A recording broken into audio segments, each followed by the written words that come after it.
Hello students, welcome to my Bengali study channel. Bengali study চ্যানেলের পক্ষ থেকে তোমাদের সকলকে স্বাগত। প্রিয় 2025 সালের মাধ্যমিক শিক্ষার্থী বন্ধুরা, আজকের অনলাইন ক্লাসে আমি তোমাদের জন্য বাংলা বিষয়ের যে হারিয়ে যাওয়া কালিকলম প্রবন্ধ রয়েছে সেখান থেকে হাতে গোনা মাত্র 11টি এসএকিউ প্রশ্ন শেয়ার করব। এই প্রশ্নগুলি অত্যাধিক গুরুত্বপূর্ণ তোমাদের স্কুল ইউনিট টেস্ট পরীক্ষা বলো, এমনকি টেস্ট পরীক্ষা বলো, এমনকি ফাইনাল পরীক্ষা বলো, সমস্ত পরীক্ষাতেই এই প্রশ্নগুলি খুবই গুরুত্বপূর্ণ। তাই এখন থেকে তোমরা এই প্রশ্নগুলি খাতায় টুকে নাও এবং পড়তে শুরু করো। দেখবে তোমরা প্রত্যেকটি প্রশ্নই তোমরা এসএকিউ বলো, এমসিকিউ বলো, এমনকি ব্রড কোশ্চেন যেগুলো দেওয়া হবে প্রত্যেকটি প্রশ্নই তোমরা কমন পেয়ে যাবে। তাই তোমরা যদি আগের ভিডিওগুলি না দেখে থাকো, আমার এই চ্যানেলে গিয়ে যে প্লে লিস্ট রয়েছে সেখান থেকে তোমরা হারিয়ে যাওয়া কালিকলম এর সমস্ত এমসিকিউ প্রশ্ন, এসএকিউ প্রশ্ন, এমনকি ব্রড প্রশ্নেরও সাজেশন দেওয়া রয়েছে, সেগুলো তোমরা দেখে নেবে।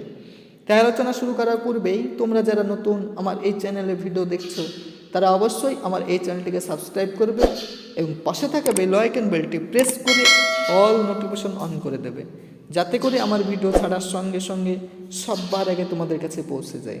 তাই দেরি না করে চলো শুরু করি আজকের মূল আলোচনা।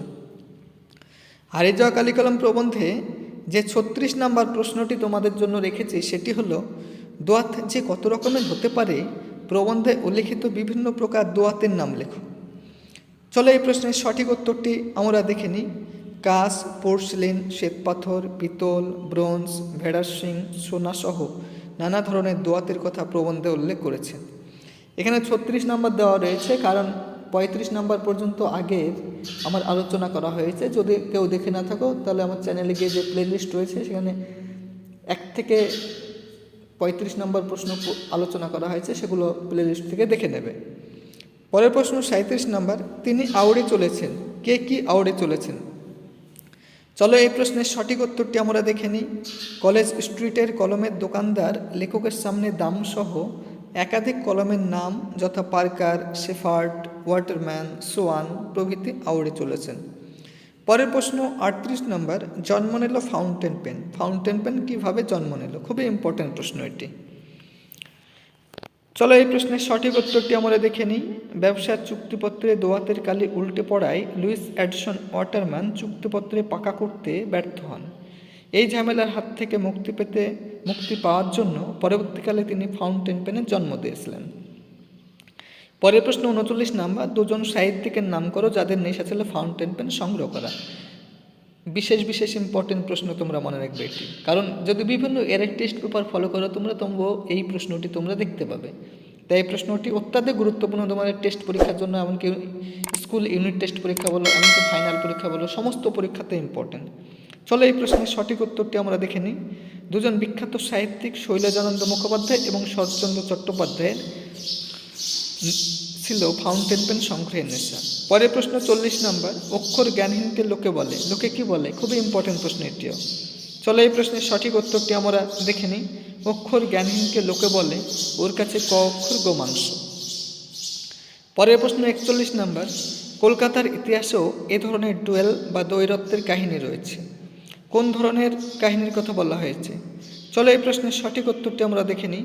পালকের কলমধারীকে তলোয়ার হাতে লড়াই করতে হচ্ছে, কিংবা মিথ্যাচারী প্রতিপক্ষের সঙ্গে এমন দ্বৈরথের কাহিনীর কথা বলা হয়েছে।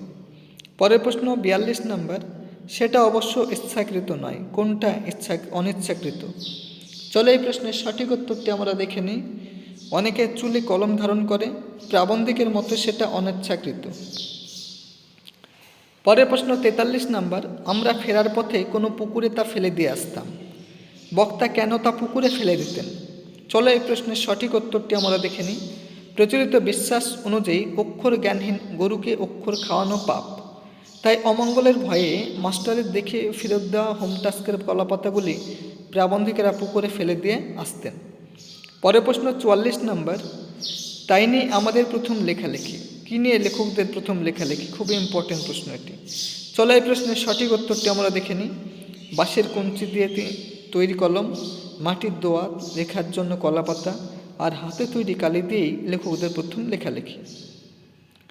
পরের প্রশ্ন 45 নম্বর, আলোচনা করার পূর্বে তোমাদের উদ্দেশ্যে আমার কিছু বার্তা। তোমরা যারা নতুন আমার এই চ্যানেলে ভিডিও দেখছো তারা অবশ্যই আমার এই চ্যানেলটিকে সাবস্ক্রাইব করবে, কারণ আমার এই চ্যানেলটি যেহেতু নতুন সেহেতু আমার এই চ্যানেলটি যাতে ভবিষ্যতে আরও অনেক দূর প্রসারিত হয়, চ্যানেলটি যাতে আরও অনেক গ্রোথ হয় এবং চ্যানেলটি যাতে প্রতিনিয়ত তোমাদের এইভাবে সাপোর্ট করতে পারে, সেই জন্য তোমাদের সাপোর্ট আমি একান্তই কামনা করি। চলো ৪৫ নম্বর প্রশ্নটি আমরা দেখে নিই। লেখক শ্রীপান্ত ছোটোবেলায় কিসে হোম টাস্ক করতেন? ভেরি ভেরি ইম্পর্টেন্ট প্রশ্ন তোমাদের স্কুলে ইউনিট টেস্ট পরীক্ষা, এমনকি টেস্ট পরীক্ষা, এমনকি ফাইনাল পরীক্ষার জন্য। চলো এই প্রশ্নের সঠিক উত্তরটি আমরা দেখে নিই। লেখক শ্রীপান্ত ছোটোবেলায় কলাপাতাকে কাগজের মতো সাইজ করে কেটে নিয়ে তার উপর হোম টাস্ক করতেন। পরের প্রশ্ন হচ্ছে ৪০ নম্বর, স্টাইলাস কি? এটিও তোমাদের জন্য ভেরি ভেরি ইম্পর্টেন্ট প্রশ্ন, বিশেষ করে তোমাদের স্কুলে ইউনিট টেস্ট পরীক্ষা বলো, এমনকি টেস্ট পরীক্ষা বলো, সমস্ত পরীক্ষাতে এই প্রশ্নটি ইম্পর্টেন্ট। চলো এই প্রশ্নের সঠিক উত্তরটি আমরা দেখে নিই। লেখার জন্য ব্যবহৃত ব্রোঞ্জের শোলাকার পোশাকের নাম হলো স্টাইলাস। এই যে মাত্র হাতে গোনা 11টি প্রশ্ন তোমাদের আমি শেয়ার করলাম, এই প্রশ্নগুলি যদি তোমরা এখন থেকেই ভালো করে স্টাডি নাও, পড়াশোনা শুরু করো, তাহলে তোমরা অনায়াসেই হারিয়ে যাওয়া কলম থেকে যে প্রশ্ন আসুক না কেন তোমরা অনায়াসেই কমন পেয়ে যাবে।